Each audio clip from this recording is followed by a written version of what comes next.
All right, I want to close tonight with a little bit of local weather here. Guys, we know we've had storms, tornado, leave 5 dead in Texas, Louisiana.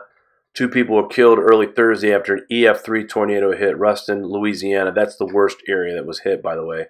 A mother and 2 children were killed Wednesday after their vehicle was swept away in Texas. A train derailed in Fort Worth during heavy rains. The rain contributed to flooding that submerged several cars in parking garages at Love Field. It says here storms continue to march across the South Thursday after leaving behind significant damage and killing at least 5 people in Texas and Louisiana. A mother and son were killed early Thursday in Ruston and north central Louisiana after an E3 tornado ripped through the town of Louisiana Tech University campus about 2:30 a.m. local time. Here we have another victim. Names and ages of victims who were killed when a tree fell on their home were not released.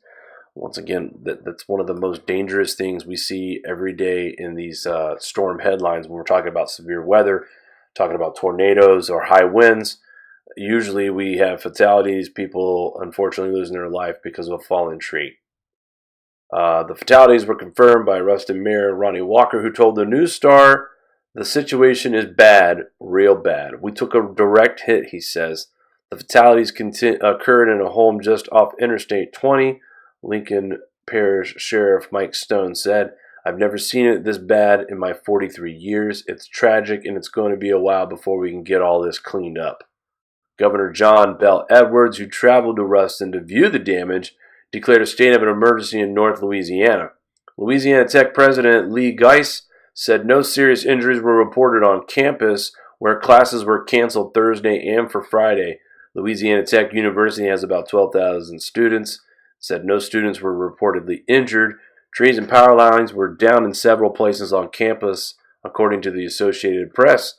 The university's sports facilities suffered the most damage. Our softball and soccer facilities are completely demolished. Our baseball facility is severely damaged, the University Associate Athletics Director had stated. We're still assessing how bad it is. All 3 of those facilities will probably have to be rebuilt to some extent, if not totally. Those are not cheap, folks. Part of a concrete roof over the baseball grandstands was ripped off. The threat of severe weather prompted officials to delay the opening of New Orleans Jazz and Heritage Festival until 12:30 Thursday this afternoon. Despite some rain and threat of thunderstorms, all stages were running Thursday afternoon. Lightning from storm also suspended the first round of play at the PGA Zurich Classic in Avondale, Louisiana, just south of New Orleans, the AP had reported. The National Weather Service also confirmed an EF2 near San Augustine, Texas, and an EF1 in Mooringsport, Louisiana. Possible tornado brought down a tree in Union Parish, Louisiana, Thursday, including one that fell into a home in Marion, trapping the residents inside. Trees and power lines were down early Thursday from another possible tornado in Midway, Louisiana. So it's been an active season so far when we talk about tornadoes and severe weather so far across the South, and it's mainly staying pretty much in the South for the time being. So as we're talking about worldwide weather and Cyclone Idai, a frequent area that's been getting hit is Mozambique over here in the United States. We've seen the most severe weather across the Deep South: Louisiana, Mississippi, Alabama, Georgia, the Panhandle of Florida, and now Texas getting in on here lately, not just with tornadoes, but here we have images of these are vehicles that appear to be submerged in water in parking garages. Insane. Wow. Flash flooding. I hate to sound like a broken record. Cosmic ray influx. Also poor infrastructure. Well, that too, and we experience. And Mari just made a great point. Poor infrastructure here in Texas. These older parts. Go to cities like Buffalo. I mean, God forbid. I'd like to hear from people in that region. I know right before we moved from there, the infrastructure was struggling to keep up with the ice melt and snow melt from last year. Now, I haven't heard of any major flooding in that area since, but I do know that they've had some heavier rains And with the snow and the melt that we've already gotten there, plus on top of with additional rains, I'm just curious to see if there's any more flooding like we had last year. But a lot of it had to do with poor infrastructure, and that's why we saw so much flooding in cities like Buffalo. So, again, good point. There's a lot of cities out there that probably need a lot of help with their infrastructure right now, and that would probably prevent a lot of these disasters. But I can only imagine the millions of dollars that storms like this cost when it comes to storm damage, insurance claims. It's going to be a very, very lengthy process here in the South.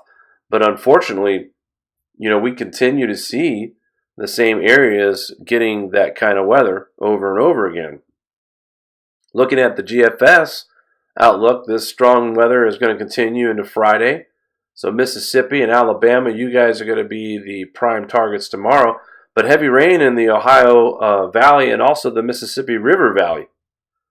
And moving into Friday, going into the weekend, this low pressure system gets going and it picks up a little bit of intensity as far as heavy rain going into the northeast on Friday, going into overnight. Friday, the south finally starting to clear out. High pressure settles in the deep south. And there is a bubble that does form here in the Atlantic Ocean where we keep out some moisture in the south for a little while. But look at this. Check this out, guys. We're talking about April 26th. Possible 1 inch of rain in the northeast, if not more in some other areas. And then look on the backside of this Saturday night. Buffalo, New York. You will look at snowflakes. And through the day, it will travel across the central part of New York into upstate New York by late Sunday. As that system clears out, we've got a clipper system that's skating across the Midwest. Look at this. Western New York, Erie, Pennsylvania. Erie, Pennsylvania, you guys stand for a chance of some 3 to 5 inches of snow on April 28th, at least. And this system will skate across the capital region of Albany, New York, go off into the coast. But I mean, we're talking about snow showers on Monday, April 29th, guys. 2 chances for snow in the Northeast for New Yorkers. So as one system exits, another coming in from the northwest, more moisture to the Ohio Valley once again. And then by 30th of April, we see another large low pressure system forming in the south, moving through the plain states as well, and back into the Ohio Valley. This one, May 1st, this one looks to bring some significant moisture to areas like Arkansas, Missouri, southwest Illinois, and Indiana as well. And some more snow showers. Yeah, believe it or not, the higher elevations could see at least 5 to 8 inches of snow in Colorado and parts of Wyoming. May 1st, guys.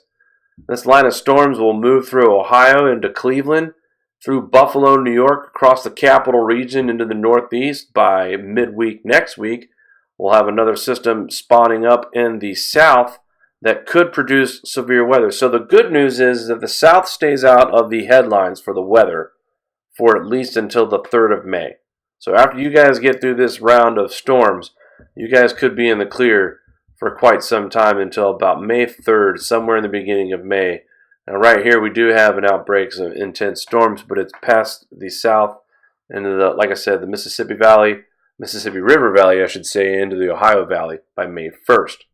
But as we continue to move this GFS forecast forward, like I said, right around May 3rd, we see a little bit brewing, and then things start to get a little interesting here across the area. May 3rd, the south, once again, central Texas. Looks like a repeat of what we're having this weekend. More moisture for the northeast, and the concern here in Texas, in central Texas, starting on May 3rd, going through the 3rd to the 4th to the 5th. Now it's going all the way across the northern plains as well. And then things pick up on May 5th in the northern panhandle of Texas before finally this low pressure system makes its way out of Texas by the 6th.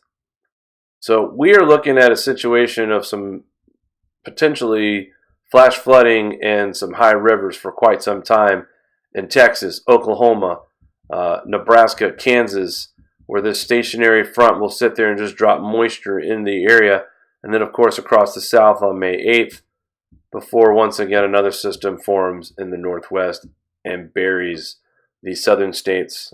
Precipitation-wise, we look like we are going to have a healthy amount of rain on the 11th of May. So plenty of moisture coming back to the south.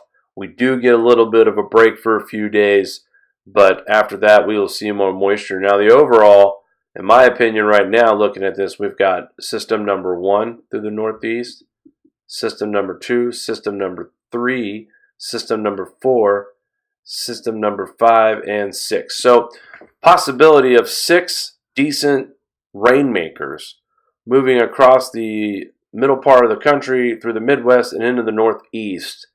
That's quite a bit of moisture. We'll have to keep our eyes on things of Pennsylvania and northeast of that as well. The Ohio Valley, Indiana, Illinois also stands a good chance of some significant rainfall over the next several weeks as well. But again, we're going to watch the situation down in Texas, where a high pressure system seems to kind of settle in and just rotate things around, keeping it stationary and finally moving out of the area after 3 days of constant moderate to possibly heavy rain. So we'll keep our eyes on the, once again, Texas already flooded, possibility for more flooding on May 3rd and beyond once again. And of course, talking about flood potential in Illinois, Indiana, Ohio, New York, Pennsylvania, and parts of the Northeast. That's quite a bit. Now, when we talk about all this rain, soil saturation, also that's going to delay work in the fields. But soil saturation is what else, folks? That's right, a cooling effect. All right, cooling effect, more cloud nucleation. Guys, I think you know what I'm going with here. The science is pointing in the direction of cooling. Yes, we will have a hot summer. We'll have heat waves just like we always do. But I'm going to go out on a limb right now, and I've kind of said it already once about when I think it's going to happen for summer. We're going to get hot periods. We're going to get heat waves this year. I really believe, though, once we get into September, we start to see temperatures shifting towards fall in a hurry. And I'm not talking about 70s and 60s, mid-60s. Possibilities that we could see some really cold air as early as the first week of October. I'm talking 40-degree temperatures are going to be possible at this point. In some spots, we could be seeing snowflakes flying already, possibly into late September. So each summer that we've covered this minimum has gotten shorter, and we have seen the winters grow a little longer. Now, was it ice age cold this year? No. There was a lot of snow mass in the northern hemisphere this year. But one thing I will say, there is a lot of cold records that were broke this year. And by the way, Australia is going through a very cold start to their autumn into their winter. Their temperatures right now are 2 months ahead of schedule. So they're really cold right now. So this year, we saw more records where, and Uncle Hans, letters from Uncle Hans pointed out that we had a lot of cold records from October of 18 through April 20th. And that is the number we were counting of the last time we saw a 60-degree reading. It's a pretty big span of days of not seeing 60 degrees. And some of these records were going back as 1890s. How many more coincidences do we have to point out to convince the world that our climate is changing, but it's due to natural cycles? It's due to what the sun is doing to the earth and what's happening with the ocean cycles. It's all natural. Go ahead and buy your electric car. Hey, save money on gas. That's fine. But, you're not going to change the end result of what's happening to our climate right now. You're not going to change that.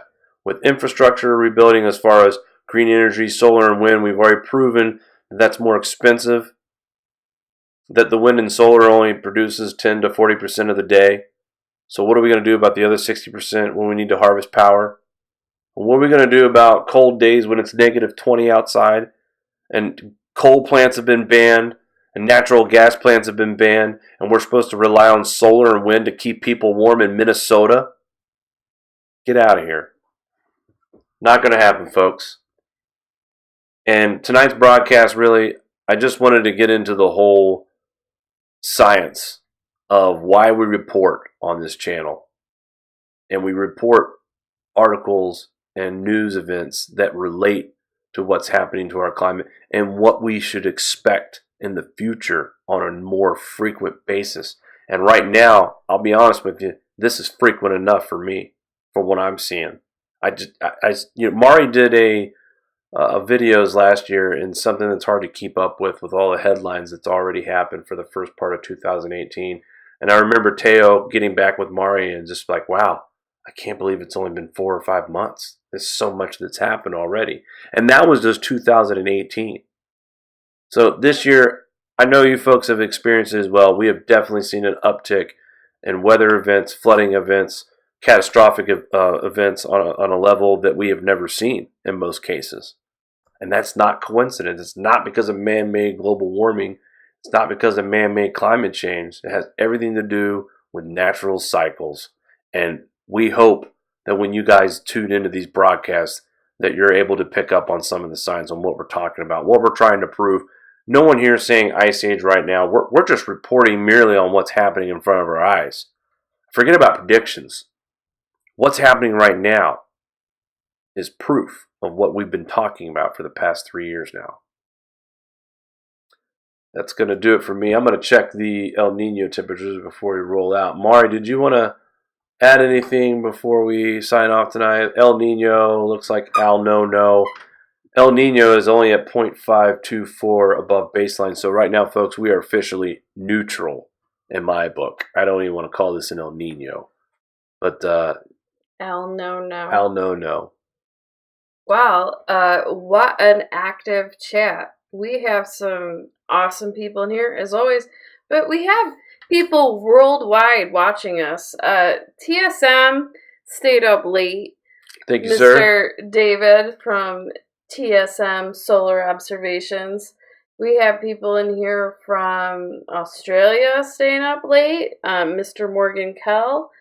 3:30 a.m. He's up watching GSM. He watches our shows like after the fact normally, and he's joined us live in the chat today. So thank you. Nice to meet you.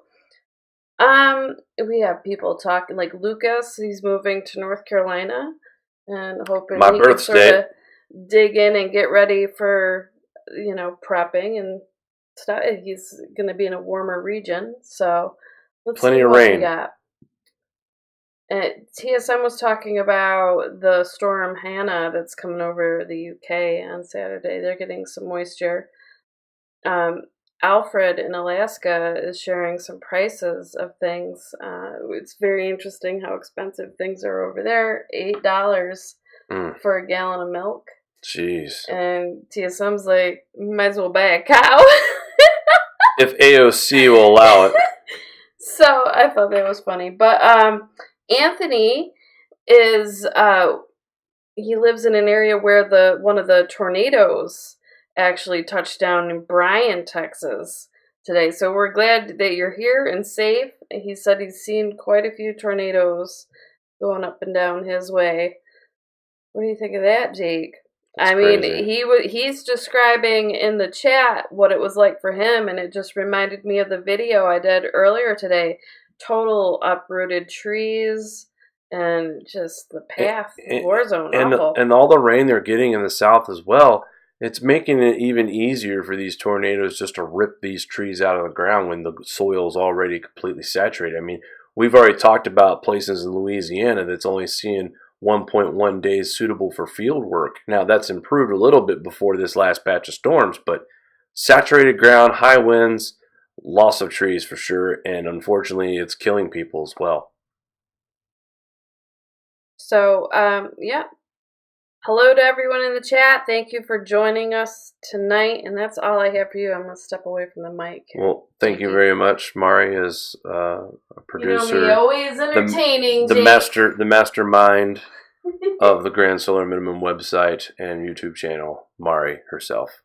All right, guys, that's going to do it for us tonight. We appreciate everyone here tuning in to our show.